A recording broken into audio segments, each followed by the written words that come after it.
Pilar Baselga. Yo le decía, digo, ¿cómo te presento? Dice, como quieras, digo, tú lo has querido. Bueno, os diré primero el currículum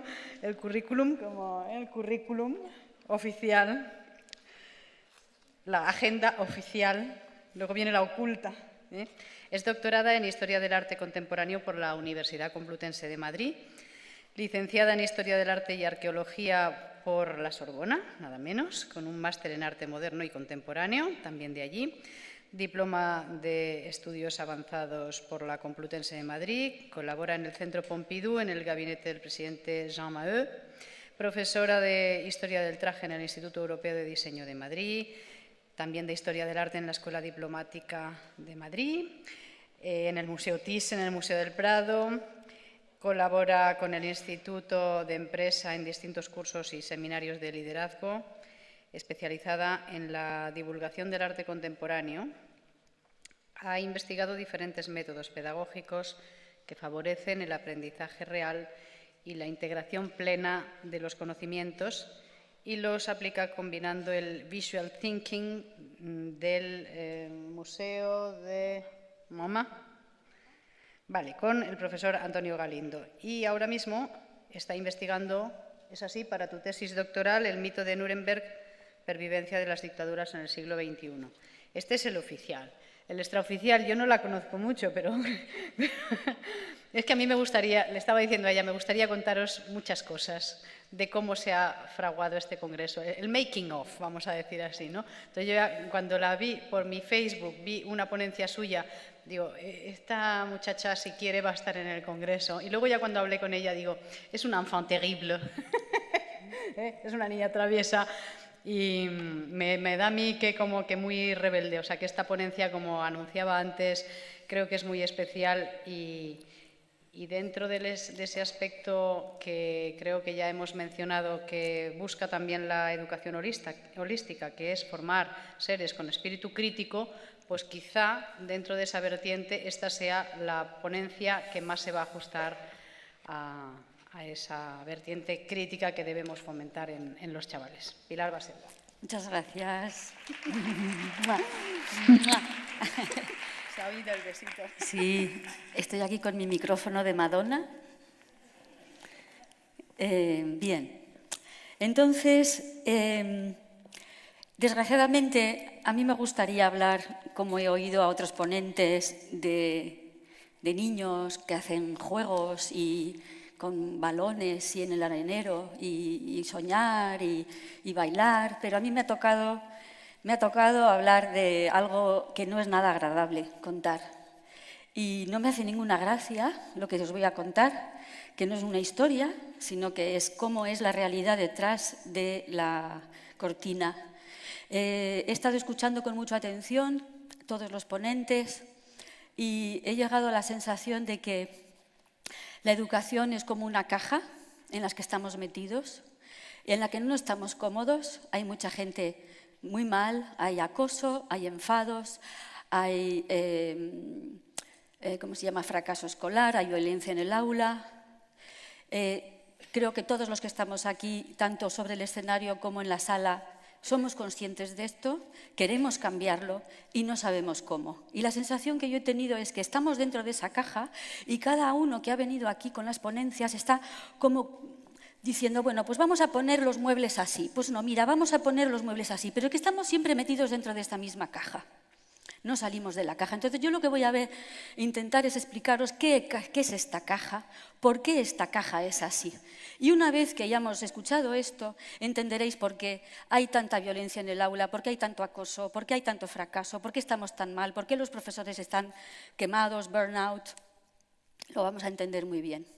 Y hay otra cosa, yo estoy investigando algo que no tiene directamente algo que ver con esto, pero finalmente ha llegado a esto, es decir, que vivimos, yo creo que ya todo el mundo se ha dado cuenta, en una falsa democracia, y vivimos en el mito de que la educación estatal, obligatoria, gratuita, como la querramos llamar, esa serie de cosas que tenemos que aprender que nos vienen dadas de arriba y no sabemos muy bien quién ha decidido las leyes de educación, quién ha escrito los currículums, quién ha redactado los libros de texto, y nos encontramos con unos libros que dicen unas cosas absurdas. Luego al final usamos fotocopias, yo supongo que aquí ¿no? Os pasará que los libros de texto al final no os son útiles porque no correspondan a lo que vosotros pensáis, a lo que vosotros sentís. Pues os voy a explicar cómo funciona todo esto. Durante estas charlas he escuchado las siguientes frases. Hay que humanizar la educación, hay que educar con el corazón, hay que educar en la creatividad, la educación idiotiza. Pero también he escuchado otras frases que me han llenado de asombro, como hay que estudiar cosas inútiles, es inevitable, la escuela es un trance necesario, estudia lo que te dicen, diplómate y luego cámbialo. No estoy de acuerdo para nada con todas estas otras frases. Y también he sentido una contradicción muy grande entre casi todos los ponentes han dicho, por un lado, tenemos que recuperar nuestro niño interior, el niño que tenemos dentro es puro, inocente, perfecto, y eso es lo que tenemos que buscar, pero al mismo tiempo dicen que tenemos que evolucionar. Entonces yo digo, a ver, ¿cómo es esto? ¿Estamos evolucionando o hay que recuperar el niño? Es que son cosas completamente diferentes. Entonces, si conocéis a Máximo Sandin y conocéis su estudio sobre el concepto del evolucionismo de Darwin, que es en realidad una gran mentira, no venimos de ninguna ameba, no venimos de ningún mono y el origen del hombre es completamente desconocido. Por lo visto, se crea en el Cámbrico, hace 500 millones de años, aparecen la mayor parte de las especies conocidas hoy en el planeta Tierra. Pero es un gran misterio y desde luego yo no me siento venir del mono. Yo no soy un mono perfeccionado. Yo tengo algo espiritual muy fuerte y yo siento que soy un ser espiritual que está viviendo una experiencia humana. Es así como yo me siento, no me siento venir de un mono. Y yo no estoy en evolución. Yo lo que quiero es quitarme de encima todos los implantes, todas las mochilas, todas las creencias, todas estas cosas que me llevan diciendo y quedarme con mi verdadero ser. Yo a eso no lo llamo evolución. Lo llamo recuperar mi verdad, encontrar mi verdadero ser. Pero eso yo no lo llamo evolución, por eso me molesta mucho escuchar que se me propone una mejora a través de una evolución. Lo veo muy sospechoso. Bien, entonces, lo he puesto entre paréntesis, entre puntos de interrogación, pero ahí está. Bien, lo propio de las dictaduras, puesto que este descubrimiento mío viene del estudio de las dictaduras, las dictaduras se construyen, se sostienen sobre tres cuerpos. Uno que es el ejército para la defensa exterior, otro que son la policía y los servicios de inteligencia para el control interior y después la educación para el control de la mente, o sea, hiperinterior, ya directamente dentro de tu cabeza. Eso es el punto en común de todas las dictaduras, desde Hitler, pasando por Stalin, Mao y Franco. Bien, entonces fíjense que ¿dónde está la inteligencia en esta estructura? Cuando nosotros decimos servicios de inteligencia, estamos entendiendo qué son los servicios secretos. ¿Desde cuándo la inteligencia está en los servicios secretos? Yo pensaba que la inteligencia tenía que estar en la educación, ¿no?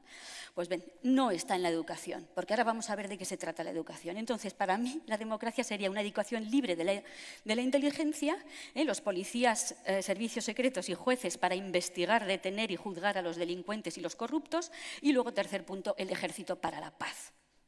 Pero bien, vemos que realmente no estamos en esto. Entonces, la gran pregunta es, los niños, yo, me pasé 15 años confinada en un espacio para aprender ¿qué?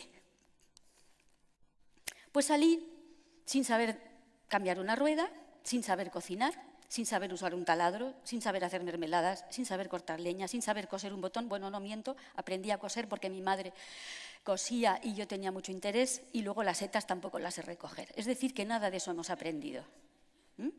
Dice, bueno, una cosa tan importante como los movimientos de la luna, la astronomía forma parte de la educación, de la sabiduría del ser humano desde tiempos remotos, porque estamos viviendo en un conjunto, en un cosmos, no está solamente la Tierra. Entonces, fíjense que la luna cambia las mareas, será importante saber si estamos en cuarto creciente o en cuarto minguante.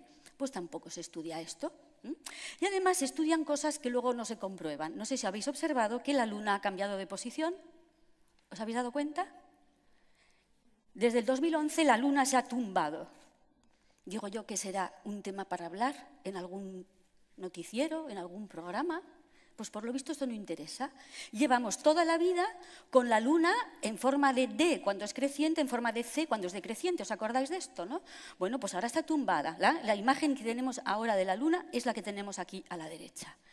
Y yo todavía no he escuchado a nadie que me explique esto ni he encontrado nada. Bien. Entonces, aprendemos en el colegio a rellenar por el IVA, el IRPF, todo esto, ¿no? Luego tenemos que recurrir a gestorías, a gente especializada. Pues es una cosa que tenemos que hacer todos los días en cuanto montemos la primera empresa o hagamos cualquier cosa. Pues esto tampoco lo podemos aprender. ¿En 15 años no hemos tenido tiempo de hacer un papel de estos? Bueno. Pero bueno, me vais a decir, es que se estudian cosas muy importantes en el colegio. ¿Así? ¿Proposición no de ley? A mí nunca nadie me explicó lo que era eso. ¿Quién marca el Euribor? ¿Sabéis quién marca el Euribor? La agencia Reuters. Me enteré el otro día. ¿En serio? Metéis Euribor en Wikipedia, tarará, farragoso, y al final dice, y al final el Euribor va a ser, pero ¿de quién es la agencia Reuters? De Rockefeller, Rothschild y todos estos. Bueno, entonces ya sabemos que son ellos los que fijan el Euribor, puesto que manejan el mundo. Que es una preferente, ojalá nos hubieran explicado un poquito mejor lo que hay de esto para intentar que no nos estafen. El señor de la ventanilla del banco en el cual hemos confiado todos nuestros ahorros, después nos va a meter doblada a nosotros o a nuestros padres que son indefensos. Esto es impresentable. Bueno, ¿alguien sabe lo que son los derivados? Yo creo que ni siquiera los propios que están en la bolsa saben lo que son los derivados, o sea que eso tampoco sabemos. Ahora, una cosa que me enteraba hace poquísimo. ¿Ustedes conocen la diferencia entre la Comisión Europea y el Parlamento Europeo? Cuando votamos en las elecciones, ¿a quién votamos? Bien, pues el Parlamento Europeo es lo que elegimos, pero quien decide las cosas en Europa es la Comisión Europea. Qué interesante, ¿no? O sea, hay dos cámaras, una a la que se le vota, que no hace nada ni decide nada, y otra que decide todo, donde nadie está elegido, donde están nombrados. Bien, pues esto tampoco lo sabía yo, y esto pues me estoy enterando poco a poco, nunca es tarde. ¿Alguien sabe, precisamente este señor que tiene una cara de gremlin que mata? El Van Rompuy peligroso personaje, ¿alguien sabe por qué lo han nombrado a él? Justamente estaba en la reunión de Bilderberg el año que fue nombrado presidente de la Comisión Europea. Y este es el señor encargado de decirnos si mañana tenemos el 21% de IVA o el 32%. Es este señor, al que nadie ha elegido y que está reunido con los de Bilderberg justo antes de ser nombrado. Bien, es decir, que la Unión Europea, lo siento, no es una democracia, es una dictadura. Y os recomiendo un libro que habéis leído hace nada y por eso no está en el PowerPoint, que se llama Las raíces nazis de la Unión Europea. Está en PDF, libre, lo han escrito, a lo mejor ustedes conocen el Dr. Rath. El Dr. Rath es un alemán médico que lucha por curarse con vitaminas el cáncer y no con productos químicos, y ha hecho una fundación, y esta es la que ha publicado este libro que es impresionante sobre cómo se crea la Unión Europea. No es el lugar de hablar de esto, pero que está ahí, las raíces nazis de la Unión Europea. Bien, también os quiero decir que tengo un blog que se llama No Morir Idiota, que es lo único que aspiro hoy en día. Porque ser rica ya sé que nunca lo seré, entonces lo digo porque si metéis, por ejemplo, No Morir Idiota, las raíces nazis de la Unión Europea, os saldrá la reseña que he hecho del libro y ya os dará pues todas las pistas, las páginas, los links y todo esto.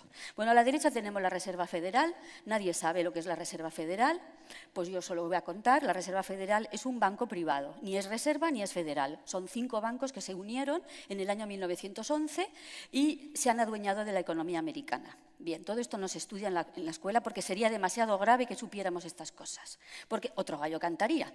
Y entonces me vais a decir, no, pero es que hemos estudiado muchas cosas. Ah, sí, hemos estudiado muchas cosas. Por ejemplo, ¿aquí alguien se acuerda qué pasó después de la Revolución Francesa? Antes de Napoleón, entre Napoleón y la Revolución Francesa, hay 10 años de guerra civil. Una guerra civil que sirvió para eliminar las cabezas pensantes, todos los Dantones, Robespierres y todos estos líderes populares fueron eliminados.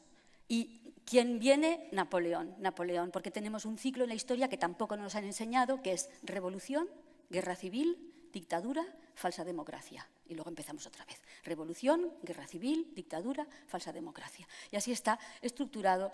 Lo podéis, si estudiáis la historia desde este punto de vista, lo veréis desde la Revolución Francesa se repite este modelo. Por ejemplo, Revolución Rusa, guerra civil rusa, dictadura stalinista y ahora con Putin tenemos falsa democracia. Bien. Bueno, ¿qué estamos estudiando en el colegio? ¿Qué estamos estudiando? Aquí hay mucha preocupación, muchas propuestas por ser asertivos, por saber expresar nuestras emociones, pero esto no se estudia normalmente en un colegio. Todos los que estáis aquí, en el fondo, somos aquí todos unos revolucionarios. Por eso estos congresos no los organizan las consellerías. Bien. Aunque se quieran meter aquí, pero no les vamos a dejar. Entonces, ¿verdad que no les vamos a dejar? Entonces, ¿qué han aprendido realmente? 15 años confinados en un espacio. Han aprendido esto, es decir, a estar quietos durante 8 horas para después estar quietos en una fábrica. Los mejores van a las oficinas y los menos estudiosos van a las fábricas. Y esto es el propósito de la educación. Es un poco duro decirlo, ya lo sé, porque nos han contado otra película, pero la realidad es esta, que tenemos que socializarnos. Y socializarnos significa aguantar filas, aguantar atascos, comprar en supermercados comida basura. Eso es lo que aprendemos. Entonces, esto es lo que hemos aprendido, a estar 8 horas confinados, a obedecer horarios absurdos y normativas coercitivas, memorizar cosas que no entiendo ni comparto, buscar complacer al profesor para que me ponga buenas notas, aunque sea abandonando mis ideas propias, renunciar a mi unicidad, buscar parecerme al grupo. Ser raro en el colegio es lo peor que te puede pasar y empiezan a acosarte, ¿no? Entonces, a todas estas cosas de obediencia, sumisión, miedo al rechazo, dependencia, uniformización, todo esto se llama socialización, porque cuando nos metemos en la ingeniería social, porque la educación es ingeniería social, cuando nos metamos en la ingeniería social nos encontramos con los permanentes eufemismos, es decir, bonitas palabras para decir cosas terribles. Entonces, todo esto es destruir el libre albedrío, pero eso lo llaman socialización, no lo llaman destrucción del ser humano, que es lo que es. También los niños por su cuenta aprenden muchas cosas porque son muy listos, lo hemos visto todos. Y curiosamente, sin que nadie les diga nada, saben utilizar todos los cacharros. Nada más, se inventa una cosa y ya lo saben utilizar. Y yo estoy ahí que no me entero y ellos ya han ido y vuelto y ya lo saben hacer. Entonces, tienen una gran... Entonces, cada vez que nosotros permitimos copy-paste en el cole para un trabajo, estamos apoyando el fraude, el robo, la corrupción. El copy-paste es corrupción en vena. Entregar juegos a los niños, dejarles ver la tele directamente es colaborar a su destrucción y jugar con la PlayStation. Sabéis que el Pokémon es un juego que ha sido diseñado por ingenieros de ingeniería social. Está muy estudiado. No es mi especialidad, pero se podría hacer un curso sobre el peligro del Pokémon. Y el consumismo también es una cosa que está muy favorecido por los medios, el cine y por las televisiones y demás. Y luego también los niños, sin que nadie les dé clases, saben piratear música, bajarse las cosas. Es decir que... Bien, entonces, el fracaso escolar, ¿es una mala suerte? Vamos a ver. Entonces... me he puesto a estudiar y a leer, fíjense. Yo no sé si ustedes conocen este libro. ¿Alguien ha oído hablar de los protocolos de los sabios de Sion? ¿Nadie? Vale. Pues los protocolos de los sabios de Sion, si os metéis en Internet, por supuesto Wikipedia, que forma parte del control, no va a permitir que la gente lo lea como algo auténtico. Entonces, lo primero que te dicen es que son falsos. Pero resulta que este libro tiene un ejemplar en la biblioteca del British Museum con sello de entrada de 1906. Es decir, que no sabemos quién los escribió, pero sí sabemos que en 1905 se publicaron. Entonces, esto está escrito. Entonces, yo no sé quién lo ha escrito. No sé si son sionistas o antisionistas, pero ahí está escrito. y lo que te quedas de plástico, porque te están describiendo lo que está pasando ahora. Entonces, ¿sabéis lo que los gentiles es el término que utilizan los judíos para nombrar a los que no son judíos?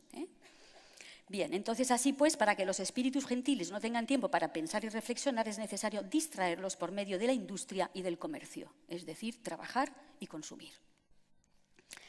Pero resulta que en 1979 hay otro documento apasionante que se llama Silent Weapons for Quiet Wars, que quiere decir armas silenciosas como para guerras tranquilas, algo así sería. Dicen, reescribiendo la historia y la ley y sometiendo a la población a distracciones de forma a provocar el desplazamiento de sus necesidades personales hacia prioridades externas altamente fabricadas, artificiales, esto previene su interés y su posible descubrimiento de las armas silenciosas y de la tecnología del automatismo social.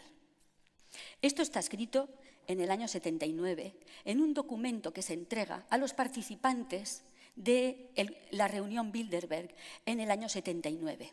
Al principio de ese documento, que se puede encontrar en Internet libremente, el que lo publicó lo asesinó la policía, se llamaba Bill Cooper y era exmilitar, debía tener alguien que le filtró el documento. Total que lo que dicen al principio de este documento, que a mí me dejó de plástico, las 30 páginas más impresionantes que he leído en mi vida, estamos celebrando el 25 aniversario de la Tercera Guerra Mundial.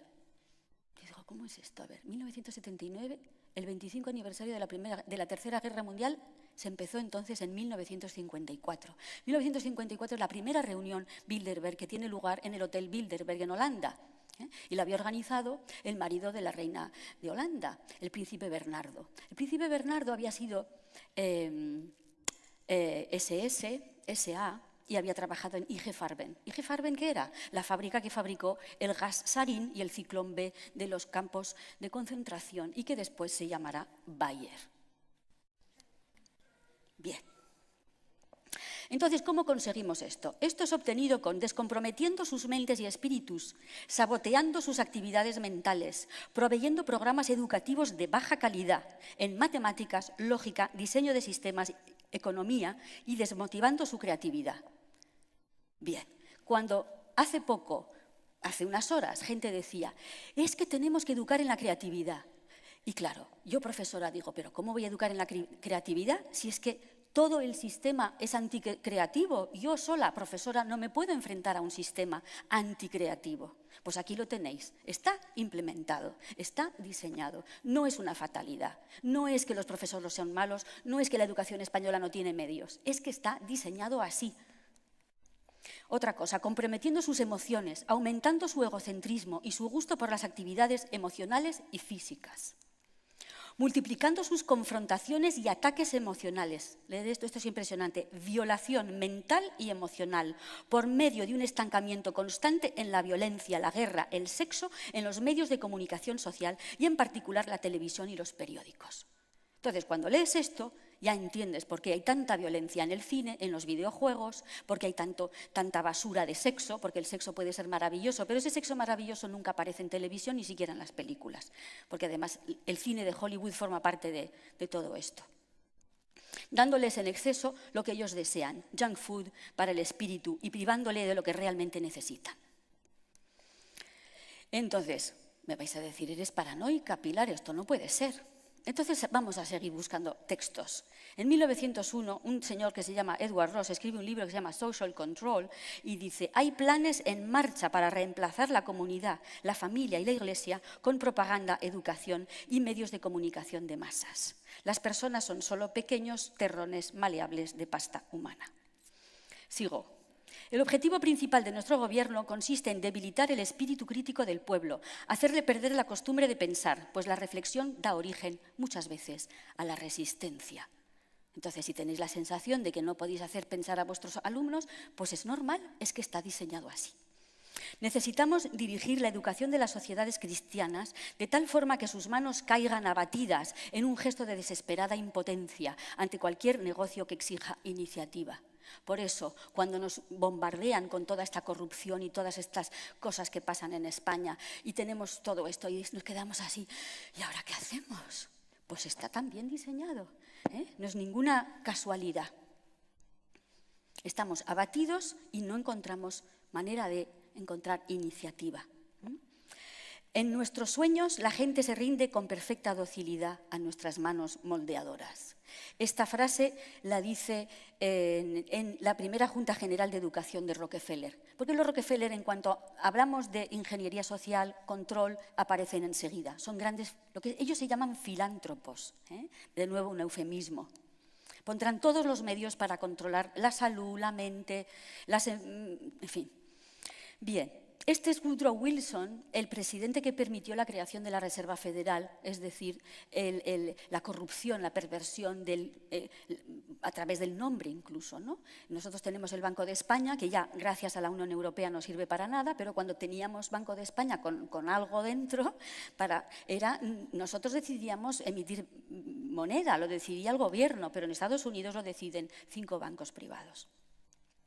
Pues miren lo que dice, queremos que una clase tenga educación liberal y queremos otra clase, una clase necesariamente muchísimo mayor que renuncie al privilegio de una educación liberal y se adapte para ejecutar tareas manuales específicamente difíciles.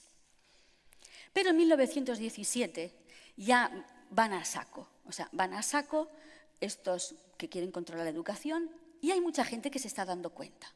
Una serie de senadores dicen, se están moviendo con precisión militar por todo el frente para lograr el control de la educación de los niños del país. Esto es un senador, Chamberlain. Con precisión militar por todo el frente para lograr el control de la educación. ¿Es una guerra? Es una guerra. Es una guerra psicológica.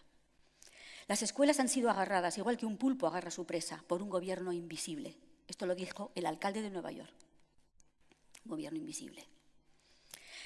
Ahora, en 1928, otro texto. Estamos gobernados, nuestras mentes son moldeadas, nuestro gusto formado ampliamente por hombres de los que jamás hemos oído hablar. Aquellos que manipulan este oculto mecanismo de la sociedad constituyen un gobierno invisible que es el verdadero poder al mando de nuestro país. ¿Quién es Edward Bernays? Es el sobrino de Sigmund Freud y fue el creador de las relaciones públicas. Y habla de oculto mecanismo y gobierno invisible. Yo el año pasado di 2 conferencias a alumnos de quinto de periodismo y de quinto de relaciones públicas. No habían oído hablar nunca de Edward Bernays. Ni siquiera los que estaban estudiando relaciones públicas no sabían que el creador de las relaciones públicas era este señor. ¿Y por qué no se le dice a los alumnos que estudian 5 años que Edward Bernays es el creador de las relaciones públicas? Porque este señor se puso al servicio de la CIA y se puso al servicio de las mayores corporaciones, por ejemplo, del tabaco. Él se inventó una campaña para que las mujeres fumaran, porque las mujeres no fumaban, era cosa de hombres. Entonces él se inventó toda una campaña para que el cigarrillo se convirtiera en la antorcha de la libertad y así ganar el 50% del público que no fumaba por cuestiones tradicionales. También se inventó, por ejemplo, el desayuno de huevos fritos con bacon. Todos sabemos que es excelente, ¿verdad?, para la salud. Bueno, pues él consiguió que la gente se lo creyera. Vistió a unos señores con bata blanca, falsificó unos resultados de análisis médicos y dijo que era lo mejor que podían desayunar. ¿Por qué este empeño en vendernos huevos fritos con bacon para desayunar? Porque la industria cárnica tenía un excedente de cerdo y entonces había que vender el bacon sí o sí. Entonces, bueno, y los americanos y los ingleses están convencidos de que es un desayuno estupendo y además tradicional. Bien. Está en marcha un programa exhaustivo para permitir el control del comportamiento humano, otro de la Fundación Rockefeller. Skinner, los que habéis estudiado psicología habréis oído hablar de él, el creador, el gran líder del conductismo, dice, podemos conseguir un control bajo el cual los controlados, no obstante, se sienten libres, aunque estén siguiendo un código mucho más escrupulosamente que el que nunca existió bajo el viejo sistema. ¿Y qué es el viejo sistema? El viejo sistema es el sistema educativo. Para decirlo rápidamente, antes de que existiera la UNESCO. Ahora os lo cuento. Seguimos. Tenemos que seguir produciendo una clase social inculta. Claro, necesario, porque si no, con gente inteligente esto no se puede controlar. Esto es terrible también. La calidad de la educación dada a las clases inferiores debe ser la más pobre, de manera que la brecha de la ignorancia que aísla las clases inferiores de las clases superiores sea y permanezca incomprensible para las clases inferiores. Con tal discapacidad, incluso los mejores elementos de las clases inferiores tienen poca esperanza de extirparse del lote que les ha sido asignado en la vida. Esta forma de esclavitud es esencial para mantener un cierto nivel de orden social, paz y de tranquilidad para las clases superiores dirigentes. ¿Qué tal? ¿Cómo os estáis encontrando? Ahora necesitaríamos una relajación, ¿verdad? Un poco de música. Bien. Bien, entonces esto es muy importante. Fijaros esta frase. Con la mejora en las comunicaciones y en la educación, las clases inferiores se vuelven aptas para el conocimiento. Esto amenaza la soberanía de la élite. Por eso, cuando leéis el documento este de Silent Weapons, resulta que la educación va a ser realmente la meta, la diana. Si tenemos gente inteligente que piensa, que es autónoma, que es creativa, se nos va de las manos. Se van a empezar a dar cuenta de que somos muy pocos los que mandamos y van a tener recursos para enfrentarse a nosotros. Lo que tenemos que hacer es que la gente no tenga recursos y se someta y obedezca. Bien, entonces, a lo mejor pensamos, es que esto pasa en Estados Unidos, en España no pasa. Bien, pues España es una democracia, claro, porque tenemos una constitución en la que dice que entre las libertades está una de las libertades fundamentales de los españoles es la libertad de la enseñanza. Pero 4 renglones más abajo pone que la enseñanza es obligatoria. Y yo pregunto, ¿puede ser algo libre que es obligatorio? La enseñanza libre existió en el pasado. Es que es muy interesante. Cervantes no fue a la escuela. No fue a la escuela. George Washington no fue a la escuela, fue 2 años, entre los 10 y los 12 años. Lo mismo Thomas Edison, lo mismo Benjamin Franklin. No hace falta ir a la escuela. Allá afuera, en una de las mesas, hay un libro de Arno Stern que dice, yo no fui a la escuela, y es un chico brillante. Porque si estás rodeado de gente, y muchos de nosotros tenemos a nuestro alrededor gente que sabe muchísimo, pero están ocupados trabajando, ganando dinero, y en vez de dar a lo que nos rodean, lo que sabemos nosotros, pues entregamos los niños a las escuelas. Bien, entonces, aquí os pongo algunos de los libros más impresionantes que he leído sobre este tema.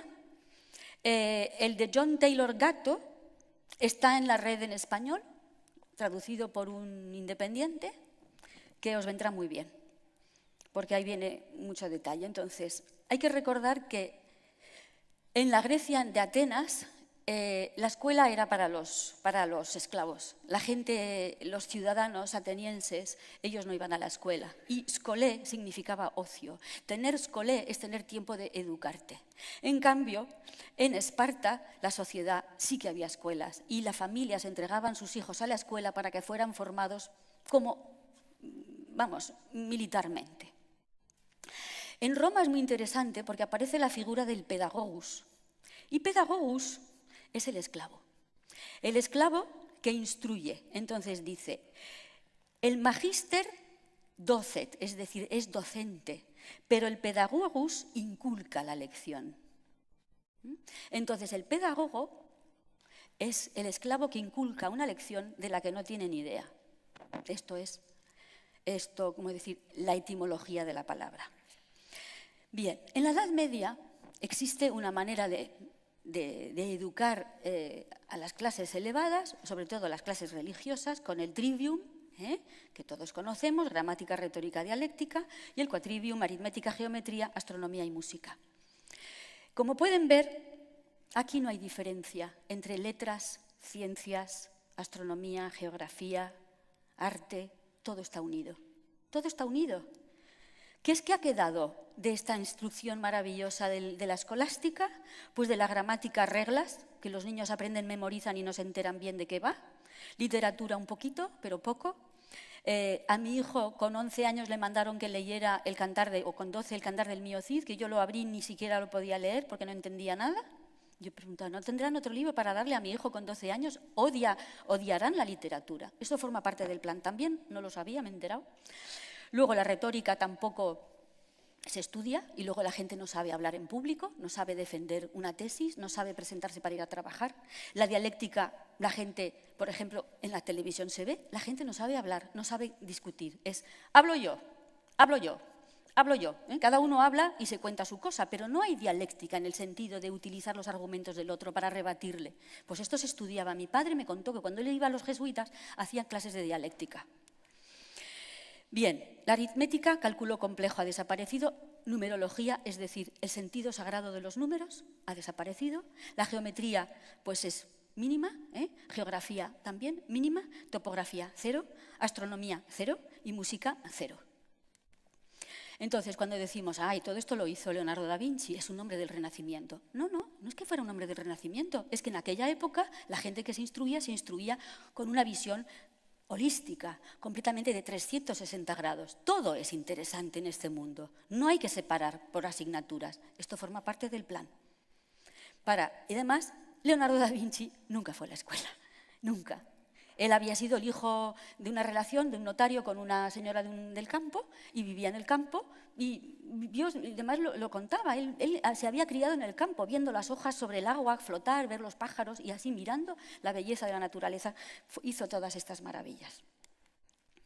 Bien, entonces, la etapa de la Ilustración, que nos la han vendido como la panacea, la cosa más maravillosa que hay, ojo con la Ilustración, porque en la Ilustración aparecen una serie de ideas, que si Rousseau era un ecologista, el primer ecologista, y es un hombre que dice cosas muy bonitas, también dice una cosa terrible, que es que el hombre es un animal social, acordaros de esto porque después Darwin lo va a utilizar, y también dice que hay que igualar a la humanidad, y eso es terrible, porque somos todos diferentes. Entonces, en la Ilustración es cuando nace la idea de que el Estado y la colectividad es superior al individuo, que el culto al progreso es superior a la tradición, que el laicismo es superior a la religiosidad espiritualidad, que la razón es superior a la intuición, que la ciencia tecnológica es superior a la ciencia pura. Cuando decimos que nosotros estudiamos ciencia es mentira. Estudiamos tecnología, es decir, ciencia aplicada. La ciencia pura es la que busca la verdad, sin aplicaciones prácticas. Pues hoy en día nadie estudia ciencia pura, que es simplemente por el gusto de saber la verdad. Siempre se estudia la ciencia tecnológica. Entonces nos han vendido que la ciencia es la ciencia tecnológica. Pues no. Bien, otra cosa que aparece en el siglo XVIII es que el Estado es el padre de los ciudadanos, este Estado padre que nos arregla todos los problemas, que nos dice lo que tenemos que estudiar, los medicamentos que tenemos lo que tenemos que pensar, etcétera. También aparece esta idea de que lo que es bueno para el Estado es bueno para todos, que el individuo debe sacrificarse por el Estado y por la colectividad. Y esto se hace muy patente con las dictaduras de los años 30, es decir, con Stalin y con Hitler son estas ideas al saco. Luego la idea del progreso, eso es terrible. El progreso es mentira. No existe el progreso, hay cosas que evolucionan en una dirección y otras se pierden. Cuando estudian, yo que me gusta mucho la historia de la moda, el traje, todo esto, hay tejidos que hemos encontrado en España del siglo XII, no sabemos hacerlos, no sabemos hacer ni los hilos, tejerlos todavía menos, y están ahí guardados diciendo, pero ¿cómo se hará esto? ¿No? O sea, bien, y luego otra cosa terrible también es que la cultura la organiza el Estado y se encuentra en las ciudades. Es decir, que el mundo rural es una porquería, es un atraso, no tiene ningún interés. Entonces, una gran idea que está metida dentro de los programas de las leyes de educación de toda Europa, gracias a la UNESCO, es que el enemigo del progreso es la tradición y la religión, que la tradición popular y el mundo rural y las tradiciones religiosas son un atraso, una superstición, y que la irracionalidad es bajo y primitivo, todo lo paranormal, esotérico, meditar, entonces ya parece que estás diciendo tonterías. Bien, estas son las herencias de la Ilustración, el control del Estado, el ser humano es imperfecto y puede ser mejorado, en esto de la evolución que os decía, que a mí me pone los pelos de punta. El laicismo es la modernidad y la espiritualidad es de colgados. ¿Cuáles son los medios del Estado? Pues controla la educación, controla la economía. Intentad montar una empresa, vais a ver lo complicado que es. Vienen todas las normativas, los impuestos. Y entonces esto también forma parte del plan, porque no conviene que haya pequeñas empresas, que haya pymes, es mucho mejor que haya multinacionales. Las multinacionales no tienen problemas, para ellas hay SICAF, hay soluciones estupendas, pero para el pequeño empresario le ponen un montón de problemas. Y esto forma parte de este plan, de que estemos absolutamente sin podernos mover, ¿no? Y luego lo que es peor es la libertad de conciencia, que va a ser el resultado de este machaque, ¿no? Entonces, nos han dicho, el Estado somos todos. Pero yo no tengo la sensación de que el Estado, que yo soy el Estado.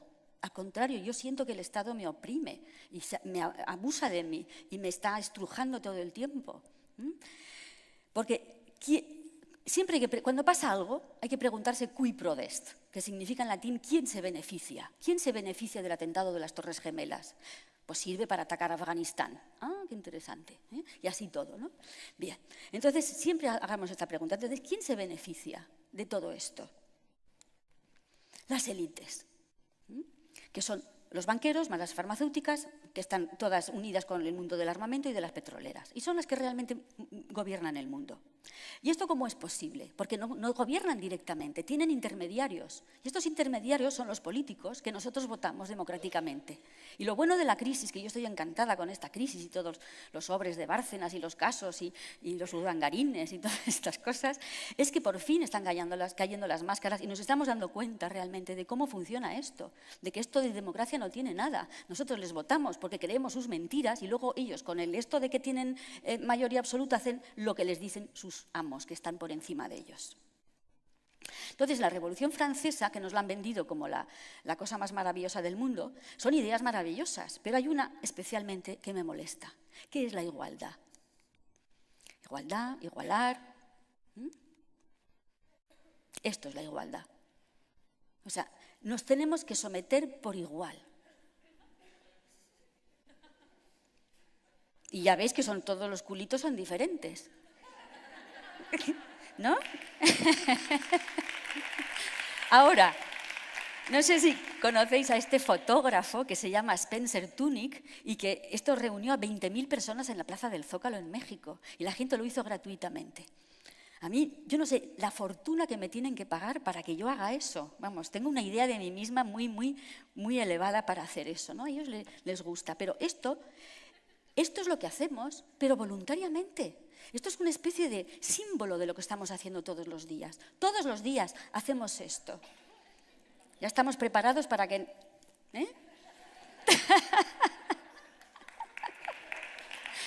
No, nos tenemos que levantar ya. Ya es hora de cambiar de postura. Ya me están doliendo los riñones, ¿no? Bueno, entonces Napoleón es terrible porque ya sabemos de dónde viene. Es el que sobrevive a una guerra civil en la que cortan todas las cabezas de los que tenían ideas y el que se somete a los líderes, que son los banqueros, pues es Napoleón. Porque ¿de dónde sacó tanto dinero Napoleón para invadir Alemania y Francia, Austria y todo? ¿De dónde sacó el dinero? Después de 10 años de guerra civil en Francia, ¿tú crees que él tenía dinero para hacer una guerra mundial? ¿De dónde sacó ese dinero? Eso nunca nos lo cuentan en los libros. Yo todavía no lo he descubierto, pero me temo que ahí hay muchos banqueros financiando la guerra que había. Bien, entonces, ¿qué es lo que dice Napoleón? Que hay que enseñar desde la infancia lo que la gente tiene que pensar. Y entonces, para que la gente piense lo que quiere el Estado, hay que hacer un cuerpo de docentes, que es el único medio para crear la instrucción pública. No habrá un Estado político firme si no hay un cuerpo docente con principios fijos. Bien, caramba. Entonces, este Fontanés era el rector de la Universidad Imperial, que era la estructura de la educación de Napoleón. Y dice que hay que unificar puntos de vista, es decir, que hay que crear pensamiento único. Es necesario una unidad de puntos de vista. Igualar, enseñanza necesaria, el Estado, el gobierno, firmeza, unidad de pensamiento, pensamiento único. ¿Es necesario para quién? ¿Para mí? ¿Para vosotros? No es necesario. Para ellos, para los que están en el control del poder. Necesitan una masa obediente. Entonces hubo un señor que se llamaba Andrew Bell, que era un capellán inglés que va a la India y descubre las escuelas de casta hindú. Y en las escuelas de casta se observa cómo funciona, es decir, las escuelas para los pobres. Meten a 300 niños en un chamizo y entonces hay un brahman que dice: debo obedecer al amo. Y entonces todos los niños, debo obedecer al amo. Y si no contestabas bien, entonces los más mayores de los alumnos les pegaban con una vara, el famoso pedagogus, para que todo el mundo dijera lo que dice el profesor. Entonces esto a los ingleses les va a encantar e introducen este tipo de enseñanza en la educación inglesa. Otra cosa muy interesante es la guerra. Ya hemos hablado de Napoleón, ahora vamos a hablar de los enemigos de Napoleón, que eran los alemanes, como siempre, estuvieron en guerra francos y germanos, como 2000 años en guerra, ahora son amigos. Bien, entonces el sistema prusiano, Jena es una victoria de Napoleón y Waterloo es el gran desastre. ¿Qué pasa entre Jena y Waterloo? Pues que van a montar las escuelas prusianas. Entonces, el que crea el pensamiento de que hay que formar a los alumnos se llama Fichte, y el que escribe la frase, el trabajo hace libre, que es lo que había en la puerta de los campos de concentración. Arbeit macht frei. Trabajo hace libre. Otro eufemismo. Bien, entonces, ¿qué es lo que hacen los alemanes? Organizan 3 niveles. El 0,5% es la élite. Tiene una educación como el trivium y el quadrivium. 360 grados, perfecto. El 5%, zonas intermedias, mandos intermedios, profesores, militares, policías, médicos, arquitectos, todos esos que tienen que trabajar y saber un poco, pero no mucho. Y luego el 90% de las que llamaban Volksschule, era Akademienschule, Realschule y Volksschule. Y el Volksschule era las escuelas del pueblo, donde les impiden la lectura fluida porque se dan cuenta de que cuanto más tarde aprendes a leer, peor lees. Entonces, antes estaban hablando de esto en el sistema Waldorf. Yo no sé, yo no soy una especialista del tema, no soy logopeda ni sé nada de esto, pero lo que yo he leído es que mi madre, por ejemplo, le enseñó a leer a mi hermana con 3 años, a leer y a escribir, y llegó al cole ya sabiendo leer y escribir. Bien, y eso a mi alrededor hay mucha gente así, las abuelas que enseñaban, o las madres que enseñaban a leer muy prontito a los niños. Bien, entonces, impedir la lectura fluida, separar las asignaturas en zonas estancas.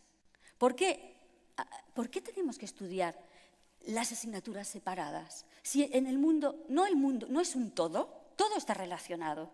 Yo no veo que tú te paseas y de repente estás en el mar y dices, estoy en un elemento fluido, entonces esto es química, ¿no? Pero luego resulta que es mar, entonces forma parte de geografía.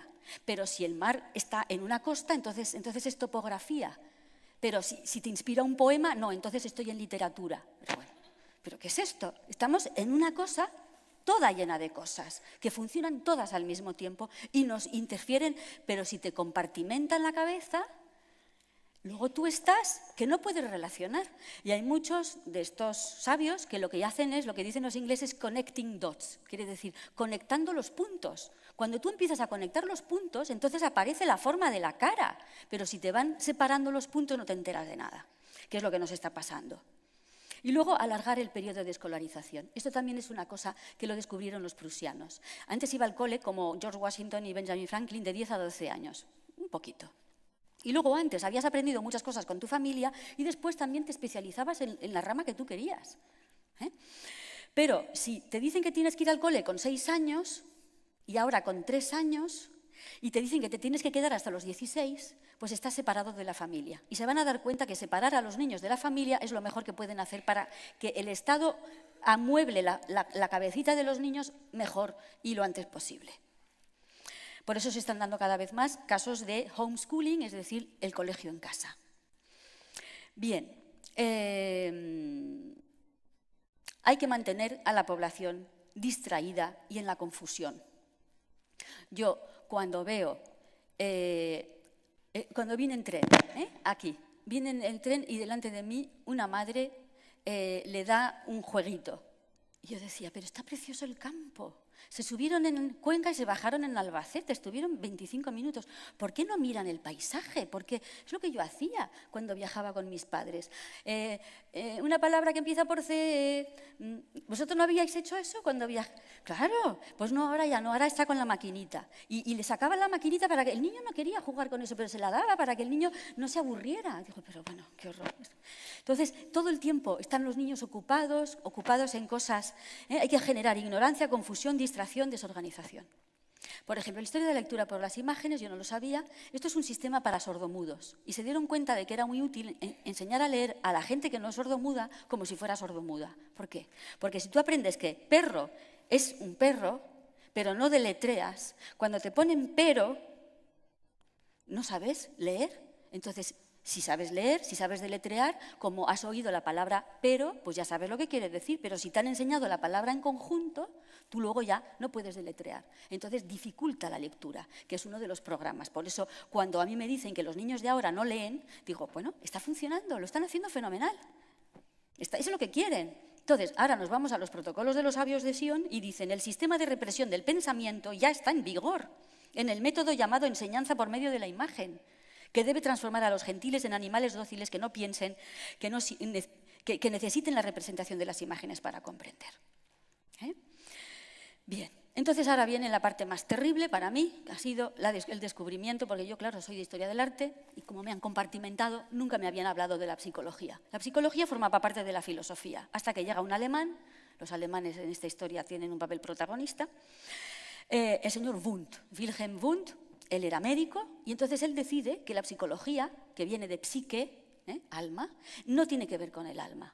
Porque el alma no existe, porque no es ni medible ni cuantificable. Entonces el alma no existe. Lo que sí existe son conexiones neuronales. Y nosotros somos una especie de cosa ahí eléctrica con conexiones neuronales. Y la psicología pasa a ser una rama de la medicina. Y lo que es interesante es que, interesante observarlo, es que inmediatamente van a venir los Rockefeller y compañía a coger estas ideas y decir, esto nos va a venir de miedo, porque ahora vamos a hacer la psicología de la educación. No existía la psicología de la educación. ¿Por qué hace falta? ¿Por qué la educación tiene que ser una cosa de médicos? La educación no es del corazón. No es, entonces, ¿por qué de médicos? ¿Por qué de expertos en conexiones neuronales? Es gravísimo esto. Bien, entonces, ¿qué es lo que nos vamos otra vez a los protocolos de 1905 y encontramos? He aquí por qué es necesario que nosotros arruinemos la fe y arranquemos de los espíritus gentiles el principio mismo de la divinidad, sustituyéndolo por los cálculos y las necesidades materiales. Aquí está todo lo que está pasando ahora, y lo que os decía antes, el laicismo. El laicismo que nos lo venden como la modernidad. Y dentro del laicismo lo que hay es un rechazo a la espiritualidad, y a ese ser espiritual, y a esa alma que tenemos, y a esta cosa maravillosa. ¿Os habéis preguntado por qué han suprimido el latín, el griego, la filosofía y la música de nuestra enseñanza? Porque la filosofía es que nos hace pensar por qué estamos aquí. El latín y el griego son nuestras raíces. No entendemos las palabras. Si sabemos latín y griego, entroncamos con nuestras raíces. Entonces, se trata de cortar nuestras raíces a toda costa. Bien, fijaros, la lucha encarnizada por la supremacía, los choques de la vida económica crearán, mejor dicho, han creado ya sociedades sin ideales, frías y carentes de sentimientos. Es increíble, 1905, ya lo habían planificado todo. Estamos en una sociedad fría y todo esto viene de este maldito, lo siento, Wundt, que dice que pone en marcha la historia de los electrochoques. Entonces, Wundt crea en Leipzig una escuela de psicología que va a tener a estos personajes, Pavlov, Stanley Hall, Thorndike, John Dewey y Skinner, que son los más famosos, y son los que van a utilizar electrochoques para curar o ver qué pasa, y entonces es normal utilizar al ser humano como una rata de laboratorio para ver cómo funciona. Y utilizaron a gente que estaba, ya sabéis, ¿no? Minusválidos, a presos, a soldados, y esto sigue haciéndose hoy en día. Ahora lo que pasa, ¿habéis visto El jardinero fiel? Se van a África para hacer esto, para probar las medicinas se van a África y les dicen que les están dando una vacuna y es mentira, están probando con ellos medicina. Entonces, esto es terrible, el salto de la psicología, que es una cosa del alma, se convierte en el estudio del conductismo. Pero el conductismo consiste en decirle, a ver, ¿qué tengo que hacer con la mente humana para que el ser humano haga lo que yo quiero que haga? De eso se trata el conductismo. Bien, entonces, esto es terrible, esto está en la red, lo he visto, no he podido ver más de un minuto porque el niño está gritando, resulta que es un alumno autista que está en un centro especializado, y lo dejaron paralítico después de 31 electrochoques y 7 horas de tratamiento. Y ves cómo está amarrado así, gritando, así, y todas estas personas mirando así tan tranquilos. En fin. Entonces, la agenda estatal consiste, se dieron cuenta, muy pronto, que la familia, que hay que apartar al niño de la familia cuanto antes, porque es la tradición, porque es las raíces, porque es el amor incondicional. Nadie te quiere como te quiere la gente de tu familia, nadie. Puedes hacer lo que te siguen queriendo. Bien. Luego, prolongar la infancia, en el sentido de que no te dejan… Esto de el trabajo infantil es horroroso, depende. Si un señor empresario te está maltratando, sí, pero si es tu madre la que te está enseñando a cocinar, o tu padre que te está enseñando a cambiar una rueda, o te dice, oye, vente al taller que te vas aprendiendo como se hizo siempre. Velázquez empezó a trabajar en el taller de Pacheco con 11 años para aprender. Bien, retrasar el aprendizaje de la lectura, porque eso favorece el analfabetismo. Luego, el refuerzo periódico es terrible. El refuerzo periódico es, metes una rata en una caja, ¿no? Aprietas un botón, le dan de comer. Aprieta el botón, le dan de comer. Aprieta el botón, no le dan de comer. Aprieta el botón, le dan de comer. Aprieta el botón, no le dan de comer y no ha apretado el botón y al final no sabe qué tiene que hacer. Entonces, esto pasa mucho en el sistema educativo. Aunque no lo querramos, pero no siempre el alumno recibe el premio que le corresponde, porque es la historia de las notas. Esto es también una cuestión. ¿Por qué tenemos que ponerle notas a los niños? Esto es una gran discusión, porque cada uno hace lo que puede muchas veces, o a veces no, en fin, es muy complicado lo de las notas. Luego, la violencia en el aula, que está apareciendo últimamente, desde unos últimos años, el desprestigio del maestro. Esto también forma parte del plan. También yo no sabía, pero por lo visto. Cuando el maestro tenía el poder de castigar al alumno, entonces el alumno tenía un respeto, porque había un cierto poder. Pero tú, al privar al maestro de la capacidad de poder castigar, entonces se desmadra la clase y entonces se genera el caos. Y entonces, al generarse el caos, es el niño el que va a pedir la autoridad y va a pedir el castigo y va a pedir las normas. Pero, de paso, se desestructura y se genera un caos que se parece después al caos que hay en la sociedad. Y entonces después dices, mira, sí, necesitamos control, necesitamos cámaras de vigilancia, porque así estamos más seguros, porque la gente es muy mala y nos roba. Yo he contado que desde mi casa hasta el Museo del Prado tengo 25 cámaras que me filman, 25, y no vivo muy lejos. Pues eso es que es indignante que te tengan que filmar. Porque somos todos presuntos terroristas, cuando sabemos dónde están los terroristas, ¿no? Y los ladrones. Bien, entonces esto es lo que se llama el sistema de problema-reacción-solución. Tú quieres aplicar una normativa, entonces generas un problema. Ese problema crea una reacción y entonces tú así puedes aplicar la solución. El 11S es uno de esos casos, por ejemplo.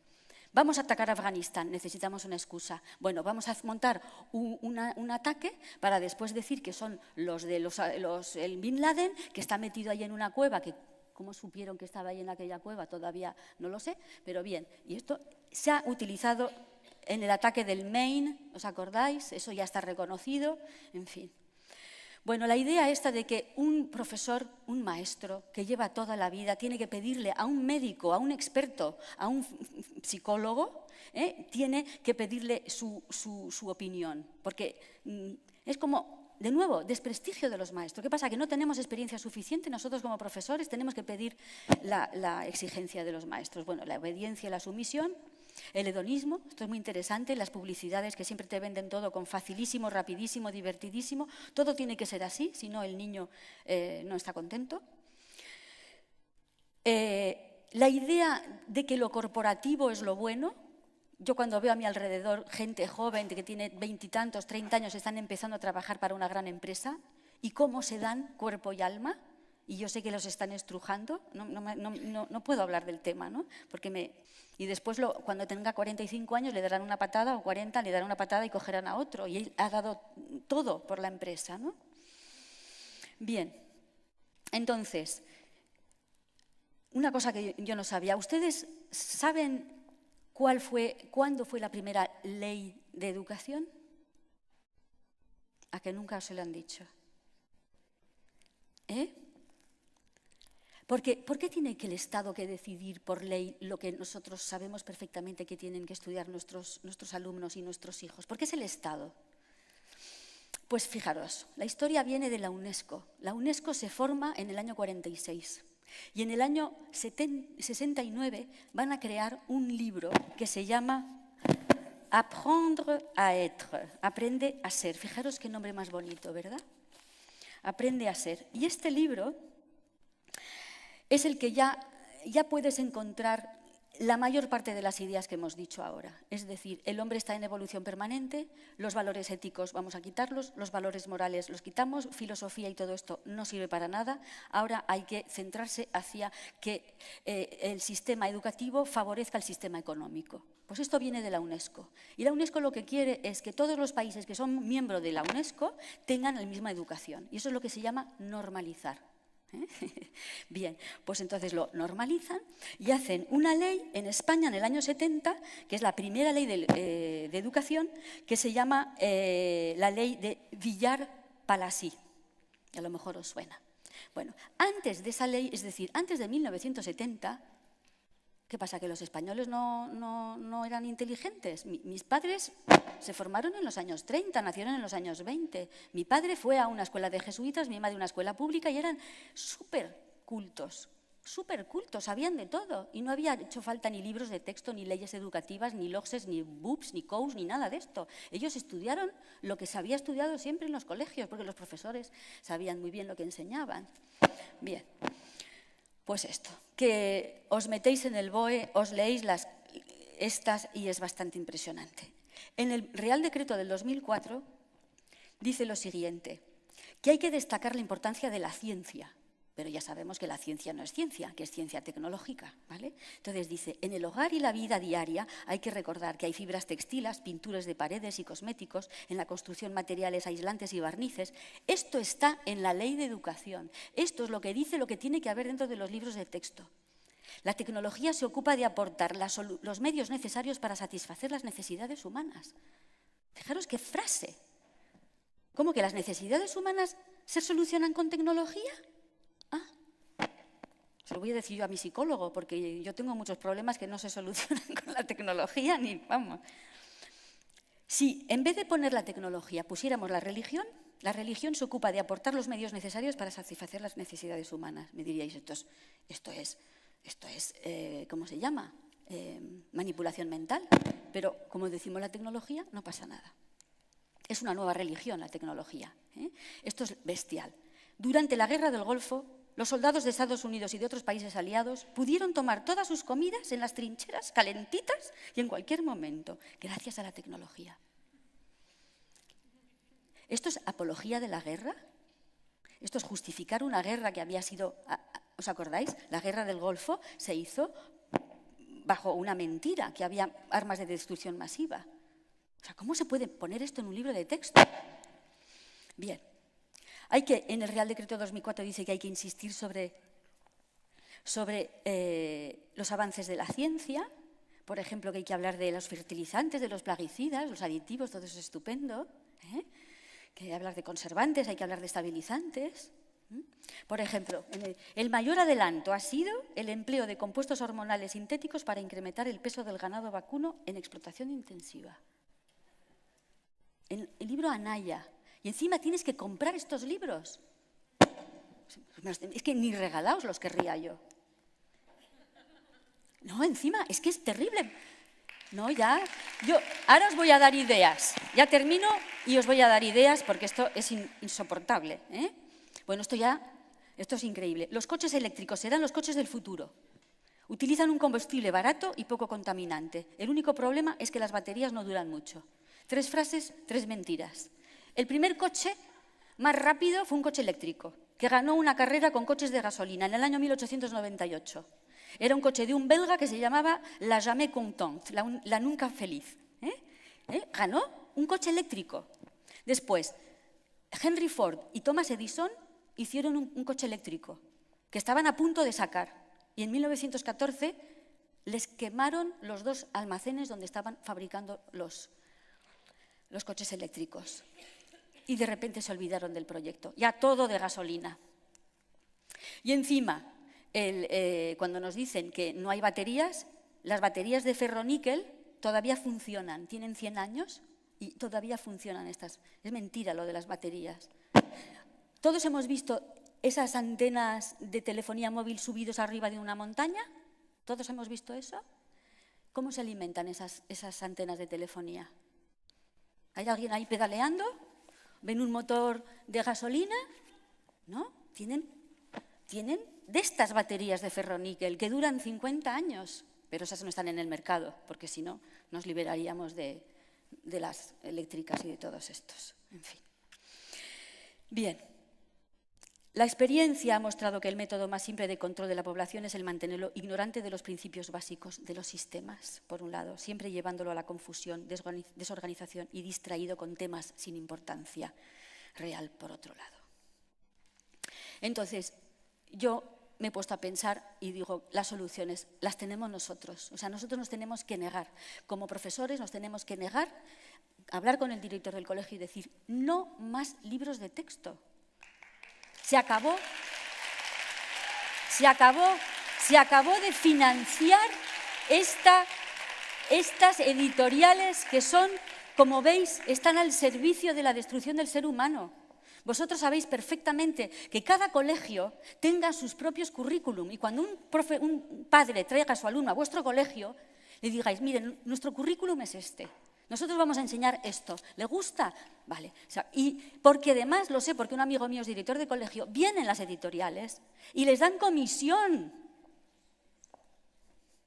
Coño, hay que decirlo.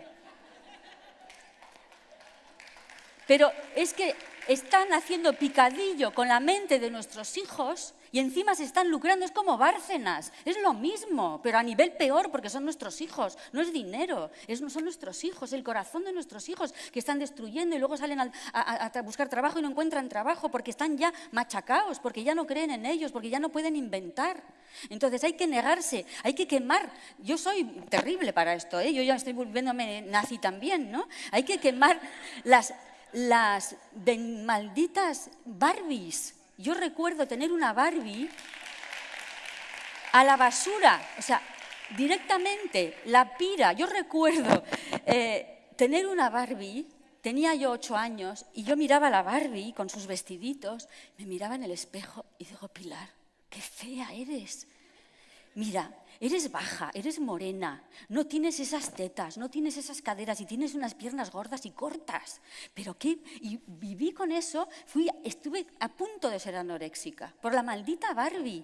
Y luego, ¿por qué? Yo me acuerdo, mi hijo lo he educado en comida muy sana, siempre. Y cuando iba a los cumpleaños de los niños, a los McDonald's y compañía, no podía comer. Porque no le gustaba nada de lo que había en las hamburguesas, y ni los nuggets, ni nada de eso. Y encima después de esa mierda de comida, le daban un cucurucho lleno de chuches químicos y que mi hijo tampoco comía. Y entonces yo decía, ¿pero qué es esto?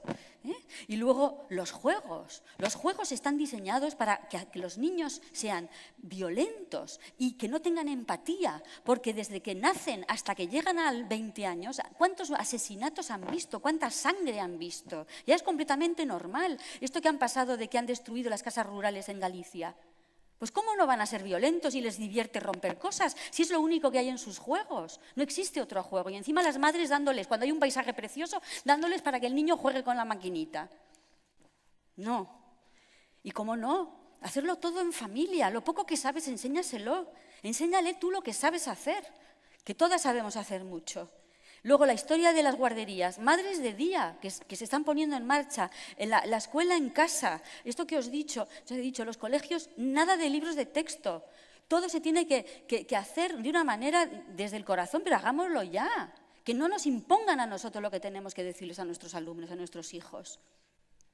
La televisión, yo me siento al lado de mi hijo, bueno, ya es mayor, y comentamos, o sea, es visión crítica.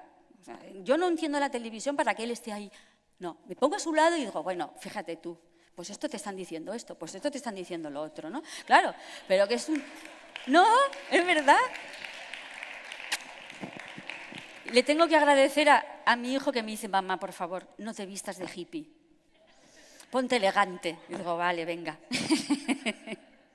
Bueno, y por supuesto, el contacto con la naturaleza es tan importante, ¿eh? Que cocinen con nosotros, y educar en la autonomía. Y luego hay una cosa que ya termino, es que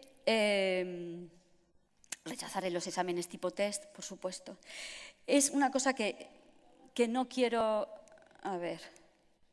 que no quiero dejar de decir y que me ha dolido un poco en este, yo soy muy sincera, en este congreso, es ver que hay negocio con el sufrimiento de los niños. Es decir, que hay empresas que se dedican a ayudar a los niños que están mal. Por un lado es normal, quieren ayudar, pero por otro lado hay negocio. Y a mí, donde hay negocio, lo siento, hay intereses de que eso, hay intereses de que no se arregle. Entonces, ¿veis la caja, no? He intentado romper esa caja. No necesitamos esta educación. Podemos ponernos a trabajar ya. Yo quiero ya que haya un proceso constituyente, que formemos partidos políticos, o por lo menos un partido político de alternativa a esta tropelía en la que estamos metidos. No nos merecemos esto y nos tenemos que poner de pie y juntos hacer un mundo nuevo, pero ya. Y la educación es, como habéis visto, un elemento enorme para tenernos controlados. Muchas gracias.